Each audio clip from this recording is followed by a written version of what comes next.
If you want to do it, you can do it. I had no business because I had no client. I couldn't have any clients because there was no budget, right? So I had to rethink the whole strategy. What I want to say is whatever you've done in life, everything's possible, and you can definitely find your way out and find ways to do things you want and you feel like you need to do, even with no experience. You have to be kind to yourself and say, okay, you're going to learn along the way and you will improve along the way. Commitment is logistics. It's the operations. It's the side that is not the sexy side of the business. Welcome to the Societygal Podcast, where trailblazing female entrepreneurs and creatives come together to spark change and build their dreams.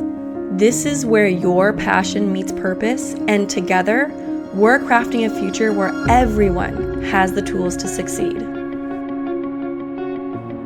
Hey everyone, welcome to the Societygal Podcast. We're so excited to have Emilie with us today to talk all about how we need the marketing foundations to speak to our dream clients right now. And even talking about her experience in the luxury market, which I'm super excited for you, Emilie, to be on here and to share your story about, getting into the luxury market and your whole experience there. It's a really awesome story to be told. So tell us a little bit about you and how you got to where you are.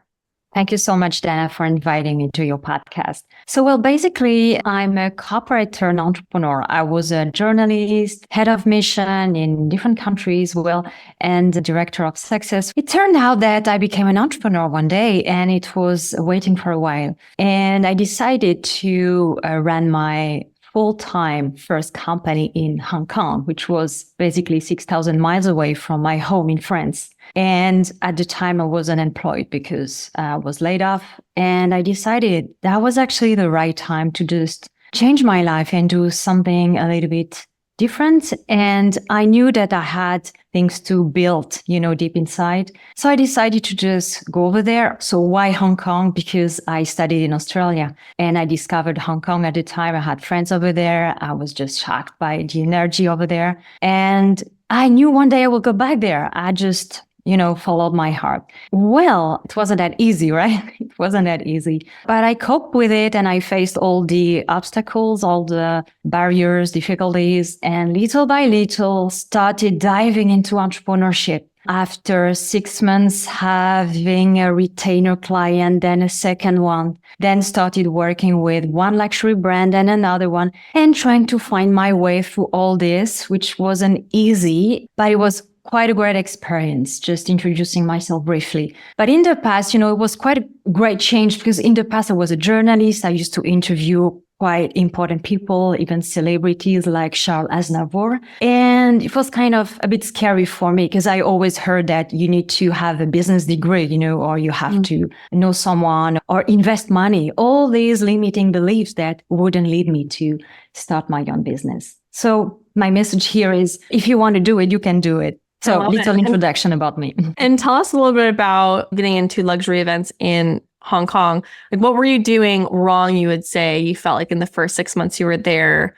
And was this the first time you did events? Like, what was your story there and why were you doing events? Absolutely. I just wanted to do events. I don't know why. I just wanted to do events. It was fancy. I loved going myself to events because when I was a journalist, I was invited to many events and I would really enjoy myself going to the events. It was very glamorous, very classy. And I said, wow, this is something I should do actually. And I just had the vibe to do it. And the thing is, when I went to Hong Kong, I was a cultural journalist. So I was really paying attention to the cultural society, to arts, etc. And my dream was to work with cultural institutions over there, with the state, to organize amazing events for the people like we do in France. Basically, it's something that is quite common here in Europe, especially in France. And I thought that could be a great idea. But the thing is, there was no budget for it. There was no budget for this at all. Plus, art and painting outside is not something that is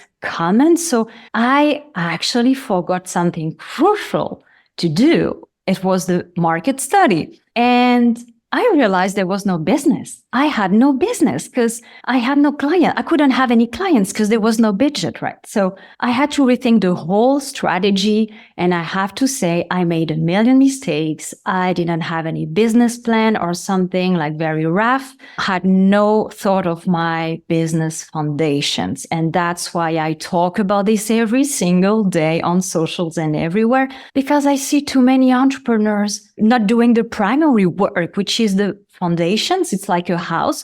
When there's no foundations, it fails. A business is the same. With no foundations, it fails. And I see so many entrepreneurs just running, pouring content online and exhausting themselves. And they haven't done the primary job, which is foundations. And I haven't done it myself. So I made the mistake myself. Now I'm trying to help others not making the same mistakes as myself. So I had no business. I didn't know how to cope with that. Nobody was explaining me at the time. There wasn't any business coach. I mean, it wasn't that common. So I had to understand what was the problem. So I started studying the market. And after a while, I discovered that there was a market, but somewhere else, near the luxury markets, near the luxury brands. And I discovered a new world, had never worked within the luxury world before. And well, the money was there and I had to get money because I really needed to pay for my life. You can imagine the situation. Hong Kong is one of the most expensive cities in the world. So you can imagine there's big issues about money over there. So I decided to, started promoting myself and finally ended up working with one brand and a second brand. And the funny thing is I realized I never worked in the events industry before. I never worked with luxury brands before. And the result was amazing. I actually ended up working with both, and doing both. So what I want to say is whatever you've done in life, everything's possible and you can definitely find your way out and find ways to do things you want and you feel like you need to do, even with no experience. Yeah, and that really strikes me about your story. Why I love it so much is you didn't need like 10 to 20 years in the industry of experience to start serving the luxury client, which I feel like people feel like they need to wait till they have like 20 years of experience and referrals and build that out. So how were you able to really speak to and serve the luxury client so quickly? Because I know, yes, there's that balance with experience and excellence, but kind of what did you do in your characteristics and how you served your client and how you connected with them? What did you do to so quickly get to the luxury market? I'm sure everyone's asking that question right now. Yeah, you basically have to learn the fast way. You have to learn the fast way and you're not perfect at the beginning. Just you have to be kind to yourself and say, okay, you're going to learn along the way and you will improve along the way. So you start with one project, then you see, how it wasn't that perfect. And then you move on to the next one, trying to be better and so on. And the end, when you really want to do it and you're putting a lot of efforts in it, then you end up doing it well. I don't want to say I did everything perfectly, even at the end, but at least I think clients would feel that I was doing it really with my heart. And we were talking about artistic events. It was kind of a little bit unusual event. So I think they let me organize it a little bit with my own eyes as well. So they were probably a bit kind to me, but still we had to do it.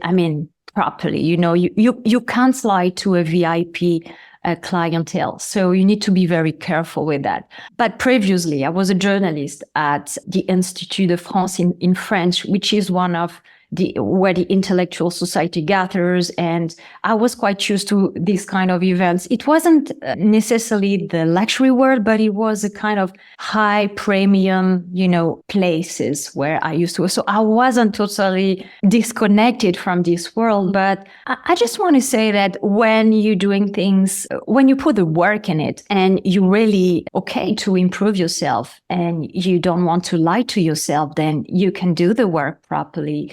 And even greatly. Yeah. And I like how you said before when we were talking is if you know how to share your vision well, plus committing to executing it well. So it's not just like the vision, which I think a lot of people have a vision for something, but you were able to connect with that market because of that commitment of executing with excellence. Like you really were like, okay, I'm stepping it up. I'm going to execute with excellence and do my best, but not just have the vision for it, right? Exactly. And it's true to say the vision and the commitment is different. I mean, commitment is logistics. It's the operations. It's all the side that is not the sexy side of the business. And I have to say that I wouldn't redo the same business anymore. Like I wouldn't run an events agency anymore because it's too much work and it's finally not really classy in a way that actually the few hours that are the events eventually is actually such a small part of the iceberg because the rest is like a lot of work and a lot of non-very glamorous work and a lot of logistics and just negotiation and things that are not so interesting, to be honest. So now I'm happy. I changed the business and I'm happy. I've learned a lot. It was rough. I have to say it was really rough, but you need to embrace destiny. You need to embrace your passions and just do it. You know, I did it. Now I wouldn't do it again, but at least it helped me a lot. Yeah. And where you are now. But I was comfortable now. Yeah. And I love your story of just showing how quickly you can change your life. It's amazing, isn't it? Yeah. In a year time. It's amazing. With those simple, vision and execution and jumping into it. I mean, just going to Hong Kong, like all those are like huge, huge jumps, which I think just you probably grew so much from that, which is so awesome to just show people that it's possible. Like you don't have to wait so long for something to happen. It's a matter of putting your head in the right place. Exactly. And just a small word about the funny thing is I decided to run my first full-time company in Hong Kong instead of my own country. And you know why? Because Hong Kong is the land of entrepreneurs. It's the land of easy entrepreneurship.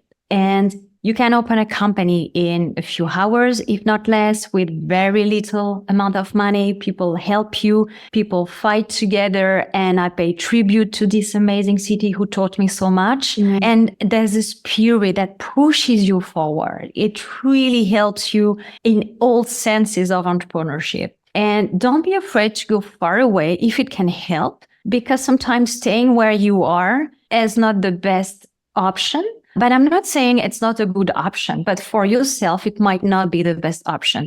But think of the amazing places of entrepreneurship. Yeah, the opportunities that rose when you were in that community, which is really a great point, is those who you surround yourself with really impact your business, right? And what people are showing that they can do that, you're like, oh, I can do that too, right? Makes it possible. Exactly. And when you surround yourself with people that gives you this energy to keep doing it, because you know how it is when you start your entrepreneurship in life and you don't have the clients coming in.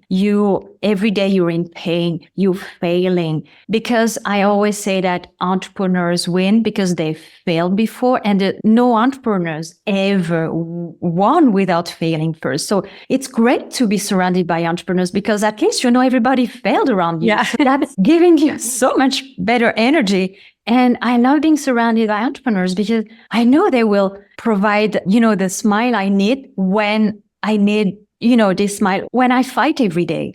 Because, you don't get the results overnight. So sometimes it's good to be surrounded by good people. I love that. The ones who understand you. Yes, the ones that get you, right? That have failing alongside you. Because it feels so unique sometimes that you're like, oh, well, I failed. No one else is. Oh, no, that's just so not true. And if they haven't failed yet, they're going to fail eventually. So it's just part of the experience. I love that. So during your story, as you were explaining your awesome story in Hong Kong and with your events company, I wanted you to tell that story because of the great lesson of the foundation of your brand and how that shifted your business and how you went back to the foundations and how that changed. So what can someone do right now to strengthen and simplify their marketing foundations? So that's what you teach, that's what you preach. So tell us how someone can do that and really simplify that so they can make that shift to that dream client or that better client they really feel aligned with. Yeah, it's true to say it's important to simplify it because business has been overcomplicated for such a long time.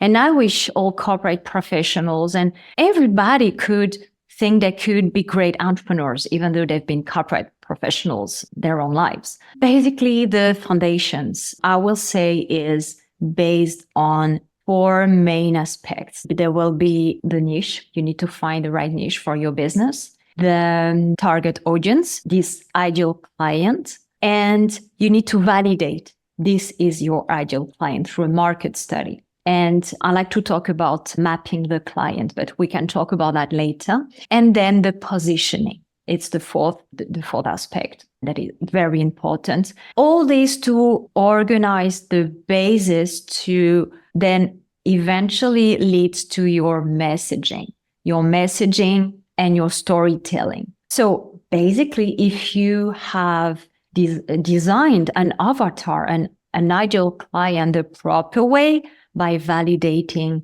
their needs, their fears, their desires in a simple way that I teach, then you will end up knowing exactly what they like, what they feel, how they feel. You will know their vocabulary. You will understand all the tiny little things that are part of their lives. And that's how you will touch their hearts, because you will use all this in your messaging, in your storytelling as well, if you see what I mean. And the positioning as well is very important, is looking at your competitors, looking at your difference, combining all the dots and just making yourself be unique. And I always say, you don't have competitors, because make yourself be unique on the market. Just be unique on the market, and then you eliminate your competitors. There's only one person like you. You're the only one to have this story. So share it to the world. Show your mission, show your vision, show your intention. And that's how you magnetically attract people. And plus, if you know who your ideal clients are,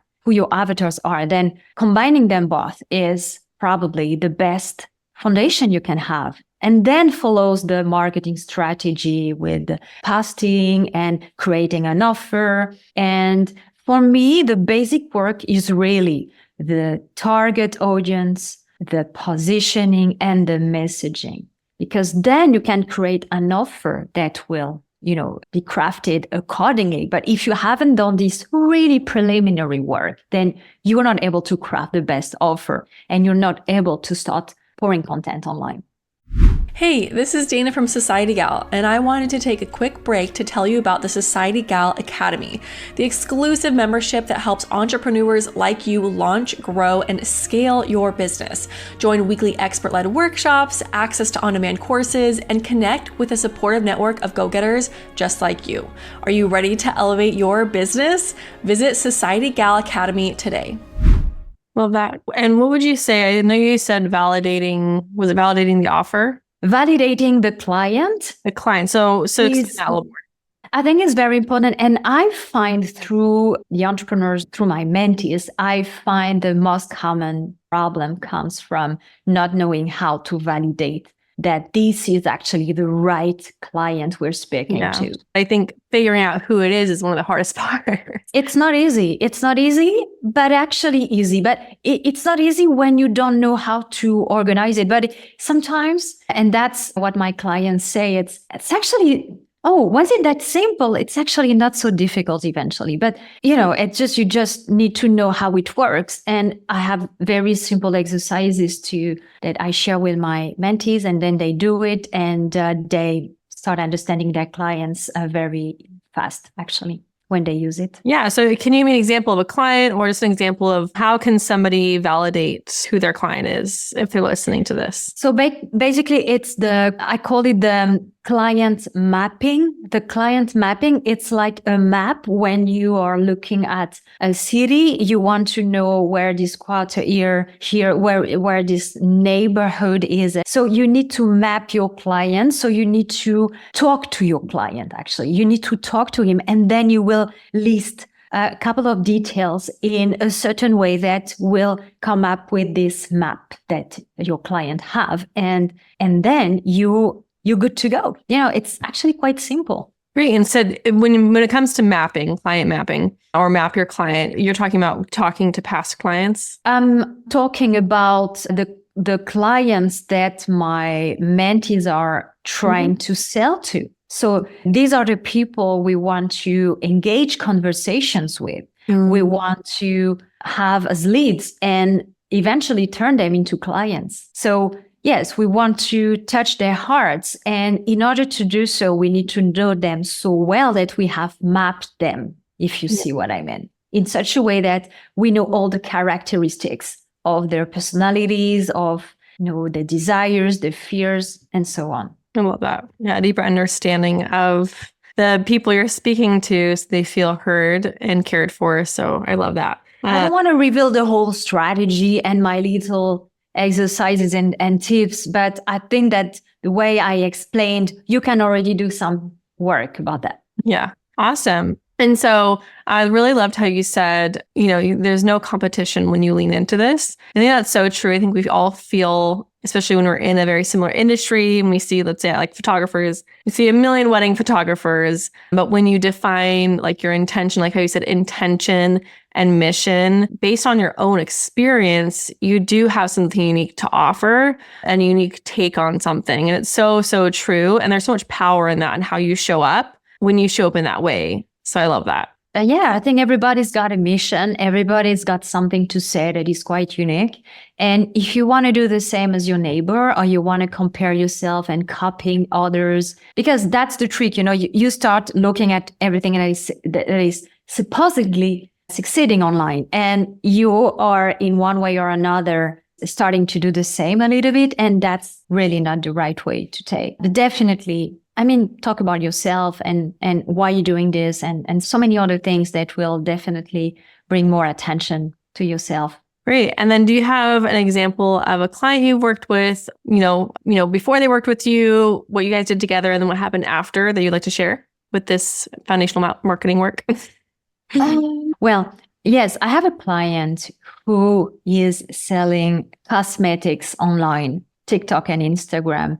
And she came to me because she was not selling a lot of products and she wanted a little boost. And basically, we started doing this work and we did this very simple exercise that I used to do with my mentees. And once she started doing this, she got some amazing feedbacks and she realized what her clients really wanted. So the exercise was to ask her regular clients what they liked, what they disliked, and to ask a few different questions. And the answers were really interesting in the sense that we realized that a lot of points were missing, some others were not. And she actually didn't realize a few things that we brought to the new content strategy. We recalibrated everything and we changed the whole thing. And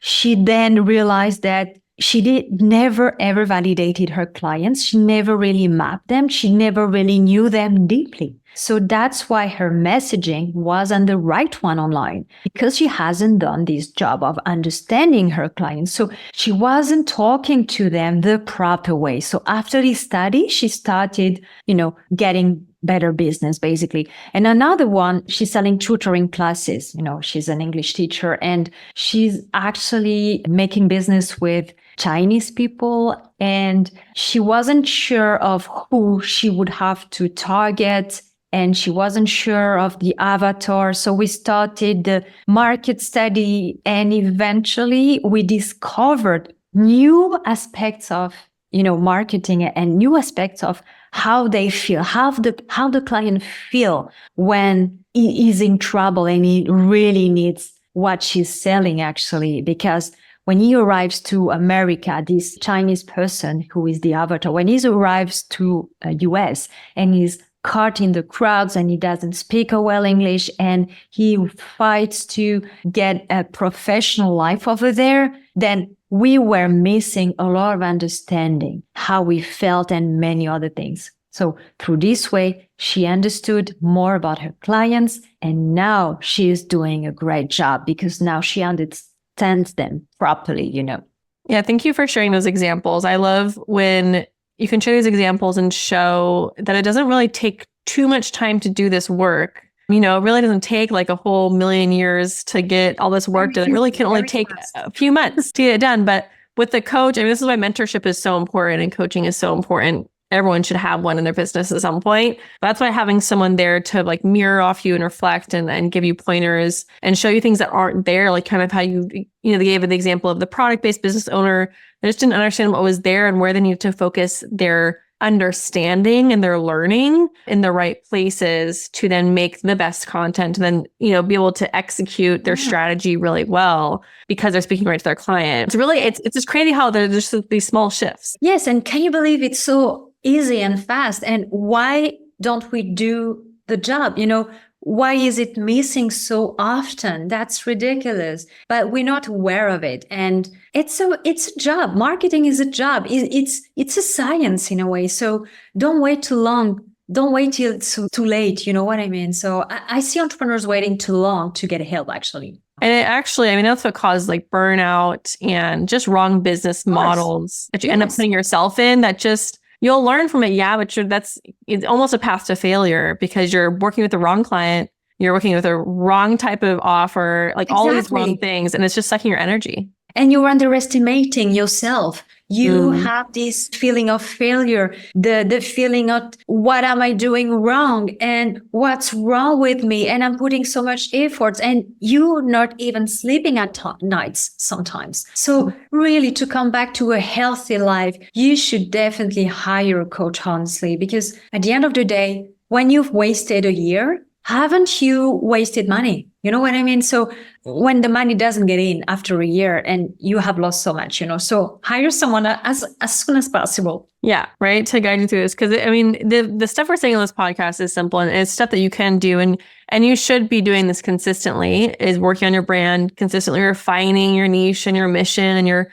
audience and your understanding of audiences are all things that you're going to continually work on. But having someone there to direct you in the right path for that really foundational work. Exactly. It's like priceless, right? It's priceless. All those opportunities that you would have had are there. Because you get more clarity, you know where you're going. And sometimes it takes no more than 6 weeks time to do all the job, even including content pillar, creating the offers. My program is only 6 weeks. There's no reason not to do it. Awesome. Thank you, Emilie, for being on with us today and really just laying all that out for everyone to take some action on their foundational work and just to put that reminder out there to do it, continually to revisit all these foundational things, but also to get direction from a mentor with these things and how simple it can be, how quick it can be, and it can really shift the opportunities in your business. So thank you so much for sharing. Thank you so much. And own your life. Fear is temporary, regret lasts forever. So just act on your future. Just do it. You'll make mistakes, but you'll get there. I love it. And then where can everyone find you on socials? People can find me on Instagram or on TikTok, Emilie Joulia Official. And I'm sure you'll leave a link or something. And reach out anytime. Very glad to talk to people. Awesome. Well, thank you, Emilie. Thank you, Dana.